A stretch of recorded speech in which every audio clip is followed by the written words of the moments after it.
जी कैफ और आज के लेक्चर का आगाज करते हैं। Lecture number 57। कल के लेक्चर में हमने लायबिलिटीज ऑफ पार्टनर्स और लायबिलिटीज ऑफ फर्म स्टडी की थी कि with respect to third parties, कि अगर थर्ड पार्टी की कोई liability towards third party arise होती है तो उस सिचुएशन में किसी स्पेसिफिक पार्टनर की क्या रिस्पॉन्सिबिलिटी होगी, फर्म की क्या रिस्पॉन्सिबिलिटी होगी। आज हम उसके होम असाइनमेंट को डिस्कस करने जा रहे हैं। कंसेप्ट में कोई क्वेश्चन पूछना चाहते हो पूछ लीजिए। कोई क्वेश्चन नहीं, सब समझ आ गया जी। मिस एप्लीकेशन ऑफ मनी, इसका मतलब यह है कि अगर किसी पार्टनर ने फर्म में मौजूद मनी या पैसे, किसी कस्टमर से पैसे वसूल किए हों वो, या जो फर्म के पास मौजूद थे, फर्म के किसी दराज वगैरह में, वो उसने फ्रॉड किया, मिस अप्लाई किया, मतलब मिस एप्रोप्रिएट किया, तो कंसेप्ट ये है कि थर्ड पार्टी इससे अनइफेक्टेड होंगी। थर्ड पार्टी को वो अगर पैसे वसूल किए हैं तो उसके बदले में जो गुड्स वगैरह हमने प्रोवाइड करनी थी वो प्रोवाइड करेंगे। ये लॉस थर्ड पार्टी का नहीं है। थर्ड पार्टी को ये नहीं कहा जाएगा आप दोबारा पैसे दें, ठीक है। तो ये लॉस फर्म बेयर करेगी। अगर कोई एडवांस किसी कस्टमर दे दिया था, कोई पार्टनर लेके भाग गया, मिस अप्लाई किया, मिस एप्रोप्रिएशन, तो इस सूरत में फर्म लायबल है टू थर्ड पार्टीज कि वो उसको कंपनसेट करे जो उसने पैसे दिए थे उस पार्टनर को जो भाग गया। लेकिन विद इन द फर्म, अब इसमें दूसरी चीज क्या है, विद इन द फर्म वो जो फॉल्टी पार्टनर है, गिल्टी पार्टनर है, वो सारे का सारा लॉस बेयर करेगा और वो बाकी दूसरे पार्टनर्स को कंपनसेट करेगा। और कोई क्वेश्चन नहीं? चलिए फिर असाइनमेंट की तरफ चलते हैं। असाइनमेंट में क्वेश्चन थे हमारे 12 से 23 तक शायद। Question 12, describe the liabilities of A partner for the acts of the firm. किसी एक पार्टनर की क्या लायबिलिटी है for the acts of the firm? Partner, every partner is jointly and severally liable, ठीक है। हाँ, अगर कोई पार्टनर अपनी लायबिलिटी से ज्यादा शेयर पे करता है तो दूसरे पार्टनर से रिइंबर्स करवा सकता है। ये है पार्टनर की लायबिलिटी, जॉइंट एंड सेवरल, लेकिन अपने शेयर से ज्यादा पे करेगा तो फर्म को कंपनसेट करेगा। Second, the firm for wrongful acts of A partner. Firm की क्या रिस्पॉन्सिबिलिटी है for wrongful acts of A partner. अगर कोई एक पार्टनर कोई रॉन्गफुल एक्ट करता है, कोई ओमिशन है या उसकी नेग्लिजेंस की वजह से किसी पार्टी को, थर्ड पार्टी को नुकसान पहुंचता है, ठीक है। अच्छा, ये नेग्लिजेंस का केस है या कोई रॉन्गफुल एक्ट या ओमिशन का, ये फ्रॉड का केस नहीं है। फ्रॉड का केस तीसरे वाला है, मिस एप्लीकेशन वाला। ये रॉन्गफुल एक्ट, नेग्लिजेंस वाला, हालांकि दोनों का इफेक्ट सेम है, यानी चाहे नेग्लिजेंस हो चाहे फ्रॉड हो, फर्म लायबल है थर्ड पार्टीज को। तो यहां पे भी रॉन्गफुल एक्ट के लिए भी फर्म लायबल है थर्ड पार्टीज को कंपनसेट करने के लिए। लेकिन विद इन द फर्म, अगला step, with in the firm जिस पार्टनर ने रॉन्गफुल एक्ट कमिट किया है वो पूरा लॉस बियर करेगा और फर्म को कंपनसेट करेगा। Third, the firm for liability of the firm for miss application of money और प्रॉपर्टी बाय पार्ट। अगर कोई भी एक पार्टनर मनी या प्रॉपर्टी मिस एप्रोप्रिएट करता है, ठीक है, फ्रॉड, तो फर्म लायबल है उसके लिए, फर्म थर्ड पार्टीज को कंपनसेट करेगी। लेकिन नेक्स्ट कंसेप्ट क्या है कि within the firm whole loss जो होगा सारे का सारा वो पार्टी गिल्टी पार्टनर बेयर करेगा। क्लियर? कोई प्रॉब्लम इसमें? 12 में कोई प्रॉब्लम नहीं है। 13, ये रिप्रोडक्शन का क्वेश्चन था। 12, 13, A, B and C are partners in an installment sales business. A asked one of the customer to deposit a security worth ₹100,000 in order to purchase goods on installments. Ordinary course of business की transaction है। Subsequently, A misappropriated the security and absconded, फरार हो गया। Are other partners liable to refund the amount to customers? बिल्कुल, चूंकि ये ordinary cost of business की transaction थी और act of partner is act of firm, तो फर्म लायबल है, दूसरे पार्टनर्स लायबल हैं कि वो कस्टमर को कंपनसेट करेंगे। हाँ, अगला कंसेप्ट क्या है next, with in the firm जो पार्टनर है कौन, मिस्टर ए, ये कंपनसेट करेगा, आइडेंटिफाई करेगा फर्म को। 13 clear? Next question 14,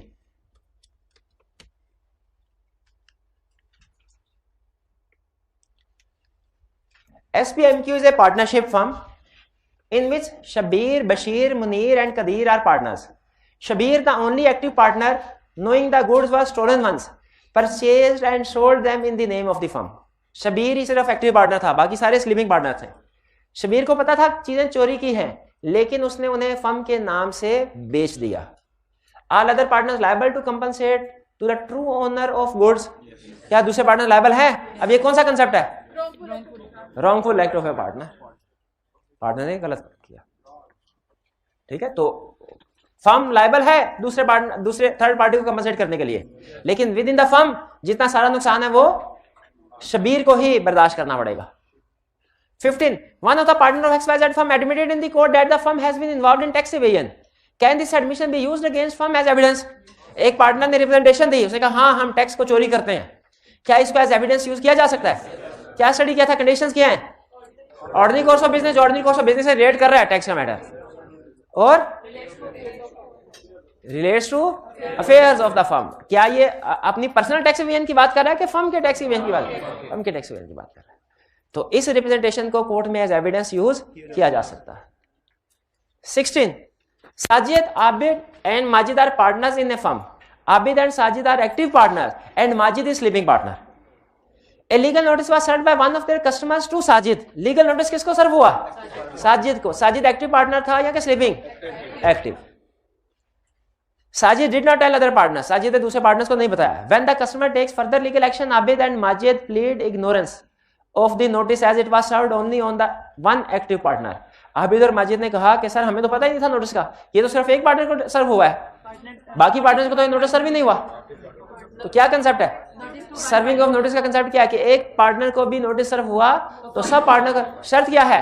active partner को सर्व हुआ, ठीक है, और फर्म के अफेयर से रिलेट करता हो। ये फेस वाली बात भी लिखी हुई है। इस this point of view justified? ये पॉइंट ऑफ व्यू जस्टिफाइड नहीं है। अगर एक एक्टिव पार्टनर को भी नोटिस सर्व किया गया, एज्यूम किया जाता है सबको नोटिस सर्व हो गया, प्रोवाइडेड कि वो कंडीशन पूरी हो कि नोटिस एक्टिव पार्टनर को दिया जाए, फर्म के अफेयर से रिलेट कर रहा हो और उस पार्टनर के फ्रॉडुलेंट एक्ट से रिलेट ना कर रहा हो जिसने नोटिस को रिसीव किया। 17. Habib, Arsalan and Adil are partners in a firm. Habib sold an item to third party by fraud without consent of Arsalan and Adil. The firm had to pay the compensation and bear the loss. What remedy is available to other partners in this situation? हबीब ने fraudulent act के जरिए से कुछ चीजें third party को cell की जिसकी वजह से फर्म को नुकसान उठाना पड़ा। बाकी पार्टनर के पास क्या रेमेडी अवेलेबल है सिचुएशन में? कि उनके पास राइट है कि वो फ्रॉडुलेंट एक्ट जिसने किया हबीब उससे इंडेमनिफिकेशन वसूल करें, उससे रीइंबर्समेंट ऑफ लॉस वसूल करें, क्योंकि within the firm whole loss जो होगा वो गिल्टी पार्टनर ने बेयर करना है। Clear? Within the firm अगर एक पार्टनर फ्रॉड के जरिए से कोई चीज बेचता है, फर्म को नुकसान होता है, पेनल्टी वगैरह पे करना पड़ती है, फॉर एग्जांपल, सारे का सारा नुकसान किसका है? Guilty partner. 18. Sajid, Abid and Majid are partners in a firm. Abid and Sajid are active partners and Majid is sleeping partner. A legal notice was served by one of their customers to Abid for alleging that Abid committed the fraud with the customer in ordinary course of business. Is this a valid notice to firm? Valid notice नहीं। valid notice क्यों नहीं है? क्योंकि जिसने fraud किया है उसी को नोटिस सर्व किया गया है, और हालांकि नोटिस सर्व के रूल्स में लिखा हुआ है कि एक्टिव पार्टनर को सर्व किया जाए नोटिस और फर्म के फेस से रिलेट कर रहा हो, और जिस पार्टनर को नोटिस सर्व किया गया है उसके फ्रॉडुलेंट एक्ट के बारे में ना हो। यानी ये नहीं फ्रॉड करने वाले को नोटिस भेज रहे हैं, उसने दूसरों को बताएगा क्या? नहीं बताएगा। तो यहां पे चूंकि जिस पार्टनर ने फ्रॉड किया है नोटिस भी इसी को सर्व किया गया है, ये वैलिड नोटिस सर्व नहीं हुआ। एज्यूम, क्या ये एज्यूम किया जाएगा कि सारे पार्टनर्स को नोटिस सर्व हो गया? इस केस में एज्यूम नहीं किया जाएगा। प्रीवियस केस में एज्यूम किया गया था क्योंकि उसमें फ्रॉड वाली बात नहीं थी। 18 में कोई problem? Question 19. Asghar, Babar and Kareem are carrying on agricultural business in partnership. They have agreed to share the profits in the ratio 4:3:2 respectively. Kareem is not liable for the losses of the firm. कैसा हो सकता है कि एक partner losses के लिए liable ना हो? तो फिर इसका मतलब है लॉसेस के लिए लाइबल नहीं तो वो लाइबिलिटीज के लिए भी लाइबल नहीं है। लाइबिलिटीज के लिए लॉस शेयरिंग अलग कंसेप्ट है और लाइबिलिटी शेयरिंग अलग कंसेप्ट है। बिल्कुल ऐसा तो हो सकता है कि कुछ पार्टनर लॉस शेयर ना करें, लेकिन ऐसा नहीं हो सकता कि लाइबिलिटी शेयर ना करें। लाइबिलिटी हर पार्टनर शेयर करता है, लाइबिलिटी अनलिमिटेड होती है हर पार्टनर।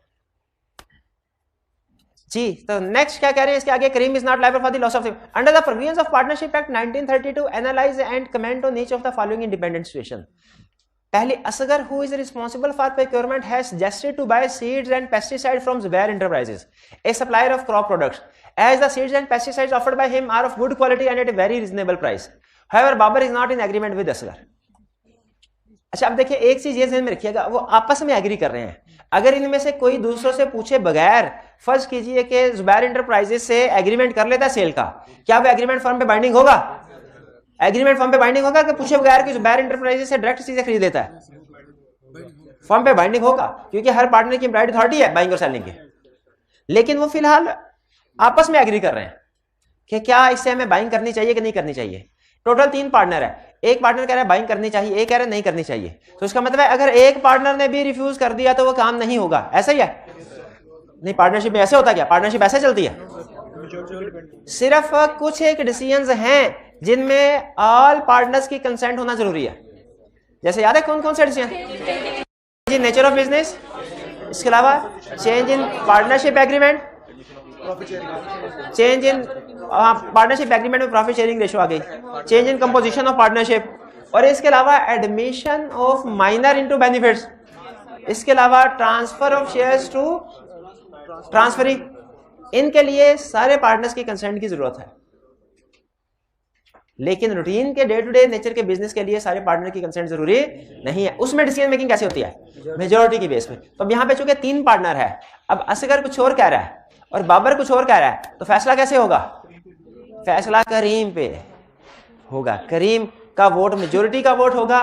करीम अगर ये वोट देता है कि हमें बाइंग करनी चाहिए, जुबैर एंटरप्राइज से बाइंग की जाएगी। अगर करीम कहता है बाइंग नहीं करनी चाहिए, नहीं की जाएगी। जी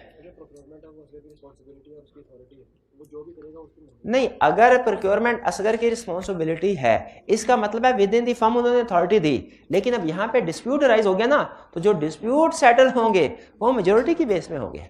अब उसकी यही अथॉरिटी अब वो कंसीडर कर रहे हैं, यही था। अगर वो हमसे ये डिस्प्यूट की बात ना करता और कहता कि असगर रिस्पॉन्सिबल है प्रोक्योरमेंट के लिए, उसने प्रोक्योरमेंट कर लिया है, तो हम कहते हैं ये बिल्कुल ठीक किया उसने, फर्म लायबल है उसके लिए और इसका भी कोई कसूर नहीं। अगर नुकसान होता है तो असगर का भी कोई कसूर नहीं है।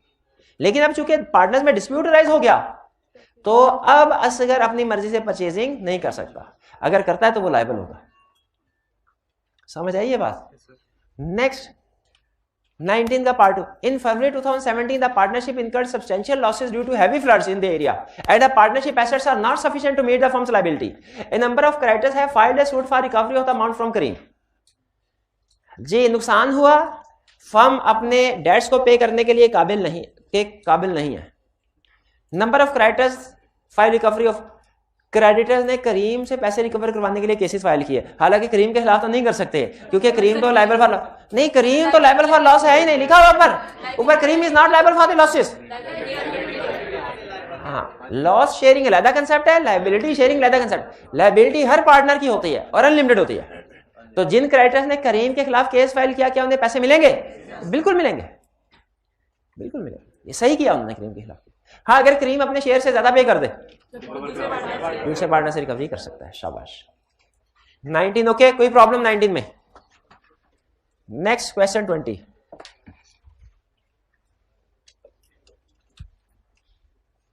In 2014, Majid and Ibad started a business of sale and repair of vehicles under the name of ME Motors, MEM. Majid sold to Zahid one of the vehicles which came for repair for rupees 10 million. Majid के पास एक गाड़ी repair करवाने के लिए आई, माजिद ने जाहिद को 10 million में बेच दी, कस्टमर की गाड़ी। Zahid on finding out that Majid did not have the legal title of the car sued MEM। जब जाहिद को पता चला कि गाड़ी मुझे बेची है, ये तो इनके लीगल टाइटल इनके पास है ही नहीं, तो कस्टमर की गाड़ी आई थी, मेरे से 1 करोड़ रुपया ले लिया, कस्टमर की गाड़ी मुझे दे दी, इनके पास लीगल टाइटल नहीं था। उसने फर्म के खिलाफ केस फाइल किया। किसके खिलाफ? फर्म के खिलाफ, MEM। Under the provisions of Partnership Act 1932, discuss who would be liable for damage in the above situation.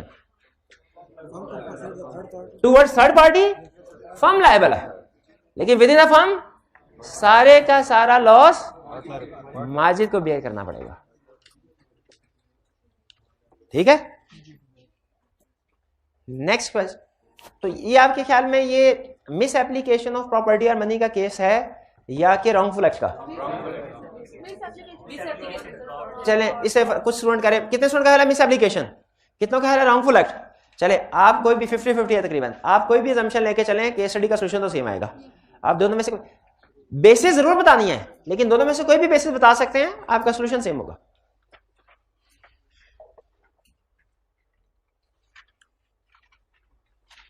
(21)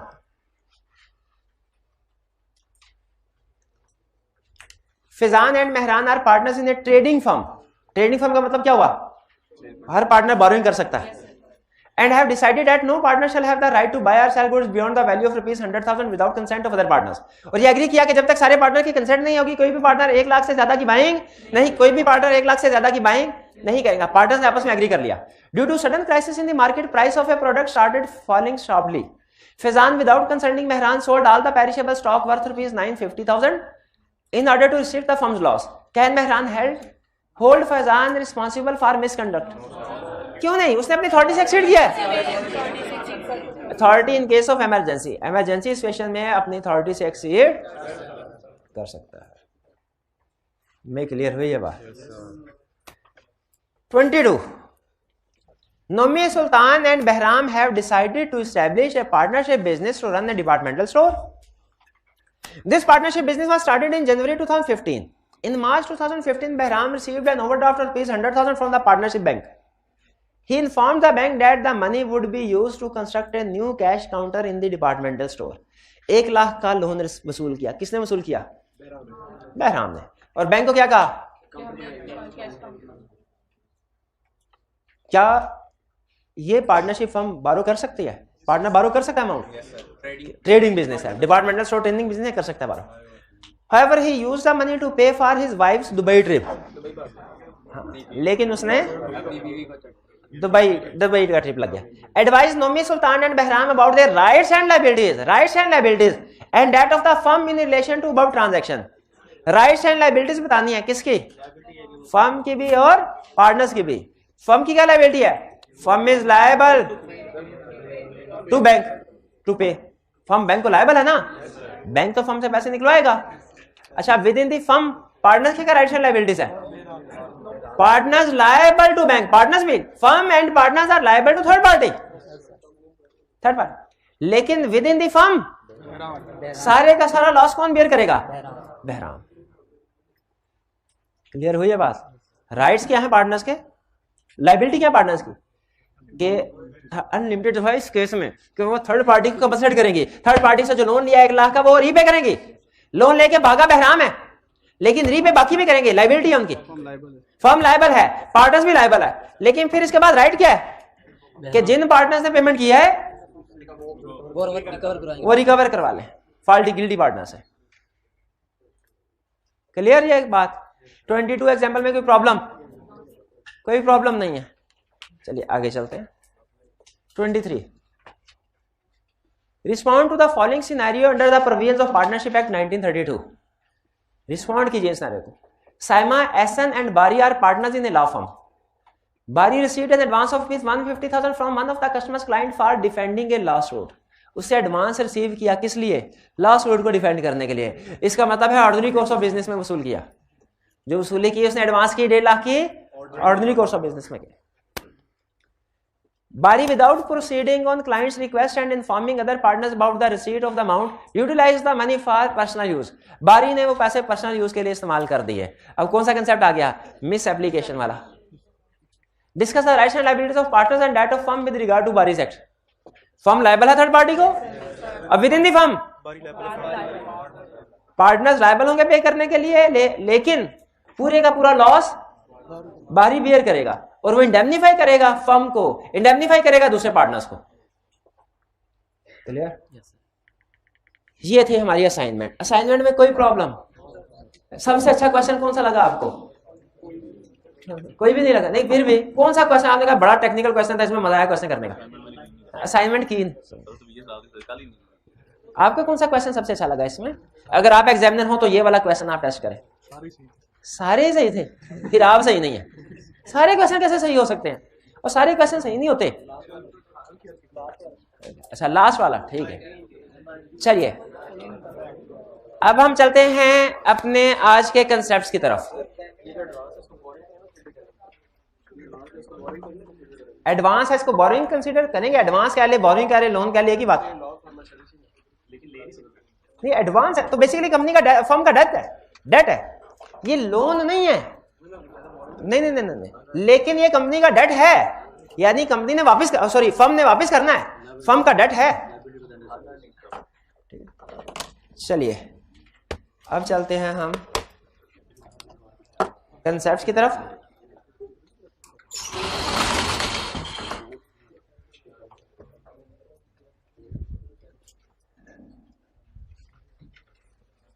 principal of estoppel or holding out partner. नया कंसेप्ट क्या स्टडी करने जा रहे हैं? होम असाइनमेंट नोट कर लीजिए। अच्छा, ये प्रिंसिपल ऑफ स्टॉपेल या होल्डिंग आउट, ये टर्म हमने इससे पहले कहीं पढ़ी है? किस जगह पढ़ी है? एजेंसी वाले टॉपिक में क्या पढ़ा था, जरा एक्सप्लेन कर दें। कि अगर कोई पर्सन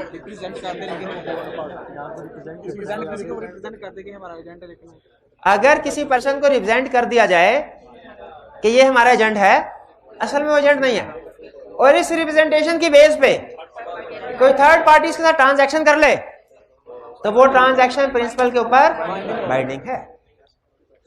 मिलता जुलता कंसेप्ट पार्टनरशिप में है। क्यों भला ये एजेंसी वाले कंसेप्ट पार्टनरशिप में क्यों आते हैं? एजेंट होते हैं, क्योंकि पार्टनर्स भी एक दूसरे के एजेंट हैं। तो सिमिलर होल्डिंग आउट पार्टनर का मतलब है ऐसा बंदा पार्टनर नहीं है, लेकिन कोर्ट ने फैसला दे दिया, डिसाइड कर दिया, कोर्ट हेल्ड, क्या हेल्ड किया कोर्ट ने? ये बंदा पार्टनर है। स्टॉपेल या होल्डिंग आउट पार्टनर का मतलब क्या है? कि एक पर्सन जो असल में फर्म का पार्टनर नहीं है, कोर्ट ये कंक्लूजन दे दे, ये फैसला दे दे कि हाँ ये भी पार्टनर है। अच्छा, किस लिए? प्रॉफिट शेयरिंग के लिए नहीं, लायबिलिटी शेयरिंग के लिए। ये जो कंसेप्ट है होल्डिंग आउट का, ये लायबिलिटी शेयरिंग के लिए। यानी क्या ऐसा मुमकिन है कि एक पर्सन कंपनी का पार्टनर हो लेकिन लायबिलिटी शेयर ना करे? पॉसिबल नहीं है, पॉसिबल नहीं है। बोलो इसको, क्या ऐसा पॉसिबल नहीं है कि एक बंदा कंपनी का पार्टनर हो, सॉरी फर्म का पार्टनर हो और लायबिलिटी ना हो? पॉसिबल नहीं है। क्या ऐसा पॉसिबल है कि एक पर्सन फर्म का पार्टनर नहीं है लेकिन लॉसेस के लिए लायबल है? कैसा? क्यों नहीं हो सकता? क्यों नहीं हो सकता? फिर से बताइए, क्या ऐसा हो सकता है? बताइए, हो सकता है ऐसा? क्या नहीं हो सकता? क्या नहीं हो सकता? बताइए, क्या नहीं हो सकता? सोए हुए थे सारे, देख रहा था मैं उधर, सारे सोए हुए थे। क्या क्या ऐसा पॉसिबल है कि एक पर्सन फर्म का पार्टनर है लेकिन वो डेट्स के लिए लायबल नहीं? ये मुमकिन नहीं है। क्या ऐसा मुमकिन है कि पार्टनर नहीं है लेकिन फर्म के डेट्स के लिए लायबल है? यस, ये मुमकिन है। इसी को तो कहते हैं, इसी को तो कहते हैं, इसी को तो कहते हैं estoppel, partner by holding out. Partner by estoppel इसी चीज का नाम है। पार्टनर बाय स्टॉपेल या होल्डिंग आउट पार्टनर किस चीज का नाम है? कि एक बंदा कंपनी का, ये कंसेप्ट क्या है? एक बंदा कंपनी का पार्टनर नहीं है लेकिन वो डेट्स के लिए लायबल है। एक पर्सन फर्म का पार्टनर नहीं है, एक पर्सन फर्म का पार्टनर नहीं है लेकिन वो डेट्स के लिए लायबल है। यही है कंसेप्ट होल्डिंग आउट जो सिखाने जा रहा हूं। ये जो कंसेप्ट सिखाने जा रहा हूं, क्या कौन सा कंसेप्ट है? क्या ये कंसेप्ट है कि एक पार्टनर तो है लेकिन डेट्स के लिए लायबल नहीं? ये कंसेप्ट है? या ये कंसेप्ट है कि पार्टनर तो नहीं है, डेट्स के लिए लायबल है? ये कंसेप्ट है, पार्टनर नहीं है, डेट्स के लिए लायबल है। ऐसा कैसे हो सकता है? ऐसा कैसे हो सकता है कि एक पर्सन पार्टनर ना हो, डेट्स के लिए लायबल हो? इसलिए कि उसे रिप्रेजेंट किया गया, उसे कुर्बानी का बकरा बनाया गया। वो समझ रहा था उसकी ताजपोशी की जा रही है, लेकिन असल में उसे कुर्बानी का बकरा बनाया जा रहा था। कैसे बकरा बनाया गया ये सुन ले। एक था मिस्टर, क्या नाम है? मिस्टर अमार। मिस्टर अमार और एक पार्टनरशिप फर्म थी। पार्टनरशिप फर्म ने मिस्टर अमार को रिप्रेजेंट किया कि जैसे ये हमारा पार्टनर है। या तो उसको रिप्रेजेंट किया, या तो अमार ने खुद कहा कि मैं इस फर्म का पार्टनर हूं, या किसी दूसरे ने रिप्रेजेंटेशन दी पार्टनर में से और ये चुप रहा, चुप रहा। इसका मतलब है रिप्रेजेंटेशन किसी की भी तरफ से दी जा सकती है। वो कुर्बानी के बकरे की तरफ से भी दी जा सकती है, और वो जो कसाई छुरी फेरने के चक्कर में है उनकी तरफ से भी दी जा सकती है। पार्टनर्स भी रिप्रेजेंटेशन दे सकते हैं कि ये हमारा पार्टनर, और हाँ अमार भी रिप्रेजेंटेशन दे सकता है कि मैं इस फर्म में पार्टनर। इस रिप्रेजेंटेशन की बेस पे कोई थर्ड पार्टी, बल्कि थर्ड क्या, फोर्थ पार्टी भी, कोई थर्ड पार्टी बल्कि थर्ड क्या, फोर्थ पार्टी भी पार्टनरशिप को लोन दे दे और पार्टनरशिप इस लोन को पे ना कर पाए, तो अमार लायबल है? लायबल है। अमार कहेगा और नहीं नहीं नहीं, मैं तो इस फर्म का पार्टनर नहीं हूं, इसकी पार्टनरशिप डेट उठा के देख लो, पार्टनरशिप एग्रीमेंट देख लो, मेरा कहीं भी नाम नहीं है। थर्ड पार्टी या फोर्थ पार्टी क्या कहेगी? रिप्रेजेंट तो किया था ना, रिप्रेजेंट नहीं भूल गए वो दिन जब तुमने कहा था कि मैं पार्टनर हूं, या वो जो दूसरों ने कहा था कि तुम पार्टनर हो और तुम खामोश रहे थे। तो इम्प्लाइड, तो इसका मतलब पहले का तुम कोड ये कहता है कि अगर पहले एक्चुअली पार्टनर नहीं भी थे ना तो हम ये अज्यूम करेंगे कि उस वक्त पार्टनर बन गया। अब अगर फर्म अपने इस रिप्रेजेंटेशन की बेस में किसी ने लोन दिया, इस रिप्रेजेंटेशन की बेस पे किसी ने लोन दिया और फर्म वापस नहीं कर पाती, पार्टनर लायबल है कि नहीं? इसमें दो ट्विस्ट हैं, इस सिचुएशन में दो ट्विस्ट हैं। पहला ट्विस्ट कि रिप्रेजेंटेशन में बी डायरेक्ट और इनडायरेक्ट, यानी रिप्रेजेंटेशन थर्ड पार्टी को भी दी सकते और हो सकता है फोर्थ पार्टी तक भी पहुंची हो। जैसे फर्ज कीजिए अमार ने, ये सारे पार्टनर हैं, अमार ने सारी क्लास के सामने कहा मैं इस फर्म में पार्टनर हूं, या इन पार्टनर्स ने कहा मैं अमार हमारा पार्टनर है और अमार साइलेंट रहा। अब इस रिप्रेजेंटेशन की बेस पे अगर इस क्लास में किसी स्टूडेंट ने पार्टनरशिप को लोन दिया, अमार लायबल है। लेकिन अगली बात सुने, ट्विस्ट, इस फर्म में इस क्लास में किसी स्टूडेंट ने लोन नहीं दिया, इस क्लास के एक स्टूडेंट ने साथ वाली क्लास के स्टूडेंट से कहा अमार इस पार्टनरशिप में पार्टनर है, और उस क्लास के स्टूडेंट ने फिर पार्टनरशिप को लोन दिया। डायरेक्टली अमार ने या पार्टनर ने उस फोर्थ पार्टी को रिप्रेजेंटेशन नहीं दी, बल्कि रिप्रेजेंटेशन थर्ड पार्टी के सामने दी गई थी। थर्ड ने जाके फोर्थ को कह दिया और उस रिप्रेजेंटेशन की बेस फोर्थ पार्टी ने लोन दे दिया। अमार लायबल है? यस, यही है कंसेप्ट कि रिप्रेजेंटेशन में भी डायरेक्ट और इनडायरेक्ट। ये इनडायरेक्ट रिप्रेजेंटेशन पहुंची है, ये रिप्रेजेंटेशन इनडायरेक्ट पहुंची है। भाई बात समझ आई कि नहीं आई? नहीं आई। होल्डिंग आउट का कंसेप्ट क्या है कि एक बंदा जो फर्म का पार्टनर नहीं है वो लायबल हो जाएगा डेट्स के लिए। कब होगा? जब वो अपने आप को रिप्रेजेंट करे या उसे रिप्रेजेंट किया जाए और वो चुप रहे। जब वो अपने आप को रिप्रेजेंट करे या उसे रिप्रेजेंट किया जाए और वो चुप रहे, तो उस रिप्रेजेंटेशन की बेस पे जो भी लोन दिया जाएगा फर्म को, उसके लिए वो लायबल है। पहला ट्विस्ट, रिप्रेजेंटेशन में भी डायरेक्ट और इनडायरेक्ट। ये समझ आ गए कि हो सकता है उस मौके पे लोग मौजूद ना हो लेकिन उन तक ये रिप्रेजेंटेशन बाद में पहुंची तो स्टिल ये कंसेप्ट अप्लाई हो जाएगा, ये याद रखिएगा। और दूसरा ट्विस्ट, ये होल्डिंग आउट का कंसेप्ट दो धारी तलवार है। ये होल्डिंग आउट का कंसेप्ट दो धारी तलवार है। बाज़ औक़ात बैल भी जो होता है ना वो कसाई के हाथ से निकल जाता है, वो कसाई को अपनी जान के लाले पड़ जाते हैं। तो इसमें बैल अगर वैशी हो गया, हाथ से निकल गया, बकरा कैसे, ये दो धारी वाला कंसेप्ट क्या है? दो धारी तलवार का कंसेप्ट क्या है? कि रिप्रेजेंटेशन थी कि ये पार्टनर है, रिप्रेजेंटेशन आ गई। अब इसके बाद लोन फर्म ने नहीं लिया, अमार ने लिया, और अमार लोन लेके दुबई निकल गया, दुबई निकल गया। अब फर्म लायबल है कि नहीं? फर्म लायबल है।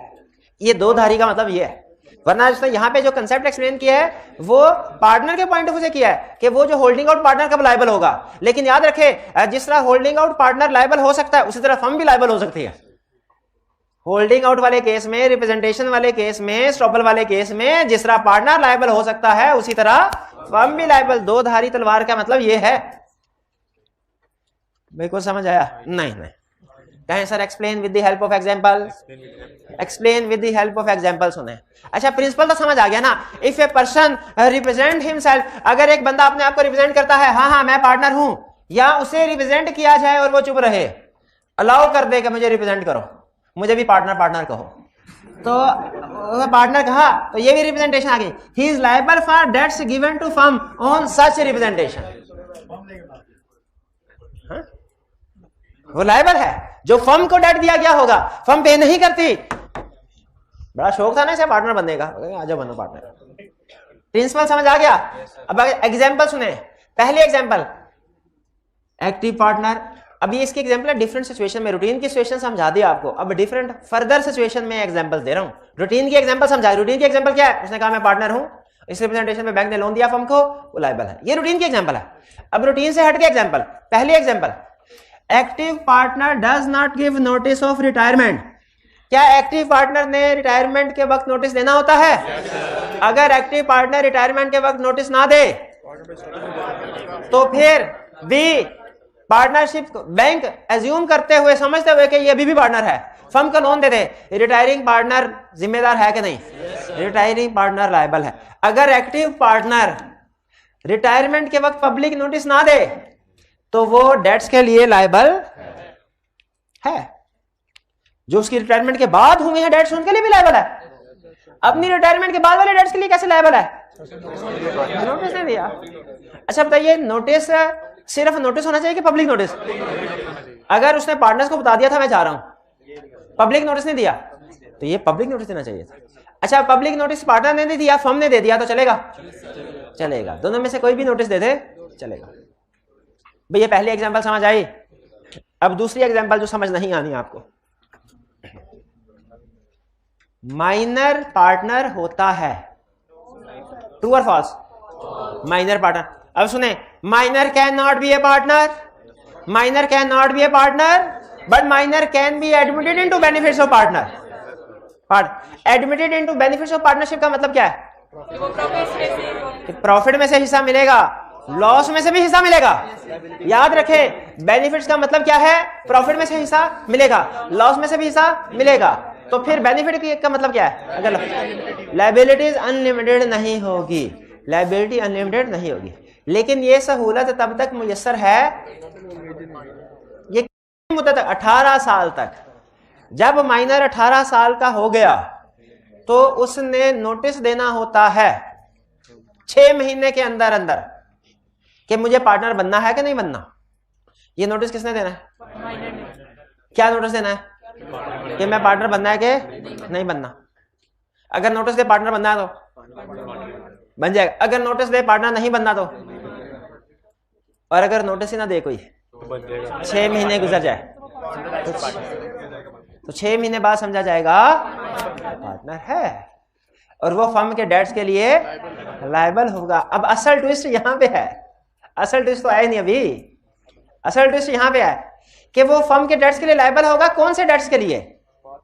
क्या उन डेट्स के लिए जो 18 साल पहुंचने से बाद हुए हैं कि पहले वाले भी?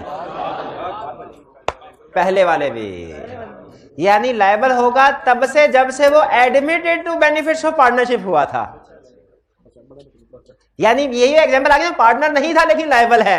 स्टोपल का कंसेप्ट यही है ना, पार्टनर नहीं था लेकिन लायबल है। तो देखिए वो 6 महीने, वो 18 साल से पहले पार्टनर नहीं था, लायबल। जब पार्टनर हो गया तब लायबल होता तो ये एग्जांपल थोड़ी होती। ये तो एग्जांपल इसी वजह से आई है कि वो पार्टनर नहीं था उस अरसे में, लेकिन अब लायबल हो गया। भाई स्टोपल की एग्जांपल यही है ना। क्या है स्टोपल की एग्जांपल? पार्टनर नहीं है कोई लेकिन लायबल है। पहली एग्जांपल क्या समझाई आपको? एक्टिव पार्टनर रिटायर हो जाता है, पार्टनर नहीं है लेकिन चूंकि पब्लिक नोटिस नहीं दिया लायबल है। और माइनर अगर 6 महीने गुजर के नोटिस नहीं देता तो हालांकि उसने अभी नहीं अपने आप को कहा कि मैं पार्टनर हूं, लेकिन लॉ कहते हैं अब इसकी लायबिलिटी क्या होगी? ये फुल फ्लैश पार्टनर के तौर पे कंसीडर होगा। और इसकी लायबिलिटी कहां से शुरू होगी? एडमिटेड की डेट से। 18 साल जिस डेट को हुआ उस डेट से नहीं, एडमिट टू, या जिस दिन उसने फैसला किया या 6 महीने खत्म हुए उस दिन नहीं, जिस दिन एडमिट हुआ उस दिन से। 2 एग्जांपल हो गई। किस कंसेप्ट की 2 एग्जांपल बताइए आप? माइनर की नहीं, माइनर की कोई एग्जांपल नहीं होती, माइनर माइनर ही होता है। होल्डिंग आउट की, होल्डिंग आउट की या स्टॉपल की कंसेप्ट समझाते हुए क्या एग्जांपल दी थी कि अगर रिप्रेजेंट किया जाए या करवाया जाए तो वो बंदा फर्म के डेट्स के लिए लायबल है। 2 एग्जांपल्स और मजीद क्या थी? एक्टिव पार्टनर नोटिस नहीं दिया और माइनर को 6 महीने गुजर गए, उसने भी 6 महीने के बाद भी नोटिस नहीं दिया कि मैं फर्म के साथ रहना है कि नहीं रहना। जब माइनर 18 साल का हो जाए ना तो उसने फैसला करना होता है। एक क्या फैसला करना होता है? कि मुझे पार्टनर बनना है कि नहीं बनना। लेकिन अगर वो 6 महीने सोचता रहे, बताए ही ना किसी को, तो समझा जाएगा पार्टनर बन गया और लायबिलिटी उसकी राइज हो जाएगी, अनलिमिटेड होगी। किन डेट्स के लिए? जब से वो एडमिट होगा। अब इसकी कुछ एक्सेप्शन भी है, एग्जाम्पल भी है, एक्सेप्शन भी है। लॉ में एग्जाम्पल और एक्सेप्शन में क्या फर्क है? एग्जाम्पल्स का मतलब जिन पे ये कंसेप्ट अप्लाई होता है, और एक्सेप्शन का मतलब जिन पे ये कंसेप्ट अप्लाई नहीं होता। एग्जाम्पल का मतलब जिन पे कंसेप्ट अप्लाई होता, एक्सेप्शन का मतलब होल्डिंग आउट पार्टनर। यानी इसका मतलब ये हुआ एग्जाम्पल, ये एग्जाम्पल और एक्सेप्शन उलट होती है ना, तो इसका मतलब ये हुआ अगर एग्जाम्पल ये थी होल्डिंग आउट की, क्योंकि बंदा पार्टनर नहीं है लेकिन लायबल है, तो अब एक्सेप्शन क्या होगी? लायबल नहीं है भाई। एक्सेप्शन यही बनती है ना असूल के मुताबिक, यही एक्सेप्शन। पहली एक्सेप्शन, अगर किसी पार्टनर की डेथ हो जाए और वो पब्लिक नोटिस ना दे, किसी पार्टनर की डेथ हो जाए पब्लिक, एग्जाम्पल होती ना एग्जाम्पल, तो हम कहते हैं वो लायबल है, क्यों? उसने पब्लिक नोटिस क्यों नहीं दिया मरने से पहले। लेकिन ला ने इसे एक्सेप्शन दे दी, ला ने कहा नहीं है भाई, इसको नोटिस देने की जरूरत नहीं, कब्र में सुकून से सोए, इसको मजीद डिस्टर्ब ना करे। हाँ बिल्कुल। तो अब जिस पार्टनर की डेथ हो जाए, अगर पब्लिक नोटिस नहीं भी दिया, अगर दूसरे लोगों को पता नहीं भी चला उसकी डेथ हो, तो वो लायबल नहीं है, एक्सेप्शन में है डेथ। और दूसरा इंसॉल्वेंसी, अगर कोई बंदा पार्टनर कोर्ट ने इंसॉल्वेंट करार दे दिया, तो वो भी इंसॉल्वेंसी के बाद जितने भी फर्म के एक्ट्स होंगे उनके लिए लायबल नहीं होगा। डेथ और इंसॉल्वेंसी ये दो एक्सेप्शंस हैं, ये दो एक्सेप्शंस हैं। और रिटायरमेंट और माइनर ये एग्जांपल्स हैं। होल्डिंग आउट ये एग्जांपल क्या है? Retirement, minor. और एक्सेप्शंस क्या हैं? डेथ और इंसॉल्वेंसी। एग्जांपल का मतलब क्या? एक्टिव पार्टनर रिटायर हुआ, नोटिस नहीं दिया, लायबल है। माइनर की एग्जांपल क्या? माइनर 18 साल का हो गया, 6 महीने के अंदर नोटिस नहीं दिया, डेथ के लिए लायबल है। एक्सेप्शन क्या? डेथ हो गई किसी पार्टनर की, चाहे नोटिस नहीं भी दिया, बाद वाले एक्ट्स के लिए लायबल नहीं, बाद वाले एक्ट्स के लिए, डेथ के बाद। इंसॉल्वेंसी के एक्सेप्शन क्या? इंसॉल्वेंट कोर्ट ने करार दे दिया, तो इंसॉल्वेंट होने के बाद के जो फर्म के एक्ट्स होंगे उनके लिए लायबल, चाहे लीगल नोटिस नहीं भी दिया किसी को, पब्लिक नोटिस नहीं भी दिया। ये एग्जाम्पल और एक्सेप्शन समझ आया आपको? होल्डिंग आउट का कंसेप्ट समझ आया? अच्छा लगा आपको होल्डिंग आउट का कंसेप्ट? हैं बहुत मजे का कंसेप्ट। लेकिन ये मजे का कंसेप्ट किसके लिए है? पार्टनर्स के लिए कि उस रिप्रेजेंटेटिव बंदे के लिए। ये डिपेंड करता है लोन किसको मिला। दो धारी तलवार है ना, तो डिपेंड करता है लोन कौन लेके भागा। हाँ, उसी के लिए मजे का कंसेप्ट है। तो भाई क्लियर हो गया ये कंसेप्ट? चलिए असाइनमेंट नोट कर लिया आपने? कोई क्वेश्चन पूछना चाहते हो तो पूछ लें। नहीं कोई क्वेश्चन नहीं है? हाँ हाँ पूछे, शाबाश शाबाश शाबाश।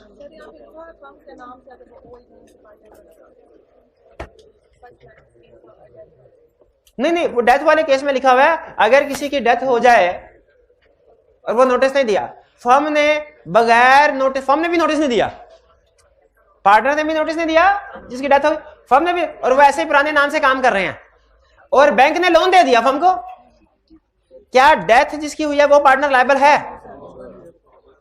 हालांकि देखा जाए है तो वो पार्टनर एक तरह से, क्योंकि उसे पब्लिक नोटिस नहीं दिया। पब्लिक नोटिस ना देने पर रूल ये होता है कि उसे लायबल समझा जाता है। एग्जाम्पल में पढ़ा था, लेकिन ये क्या है उसकी एक्सेप्शन। नहीं, उसका जो हिसाब किताब दे के उसके लीगल रिप्रेजेंटेटिव को हिस्सा देना ना, वो अब जिस दिन डेथ के दिन जितना था ना वही दिया जाएगा। बाद में जो लोन दिए गए उनके लिए वो लायबल नहीं है। डेथ से पहले अगर डेथ से पहले कोई डेट्स या लोन लिए गए थे उनके लिए लायबल है। उनके लिए डिसीज्ड पार्टनर की स्टेट, डिसीज पार्टनर की स्टेट वो लायबल है, जो डेथ से पहले लोन दिए गए, डेथ दिए गए। डेथ के बाद वालों के लिए लायबल नहीं है। ठीक है, चलिए ये था हमारा आज का। अच्छा होम असाइनमेंट नोट कर लिया आपने? चलिए ठीक है, ये हमारा बस ठीक है, आज के लिए इतना कंसेप्ट काफी है। होम असाइनमेंट लाजमी करके आइएगा। आज का लेक्चर यहाँ पे खत्म करते हैं। अल्लाह हाफिज।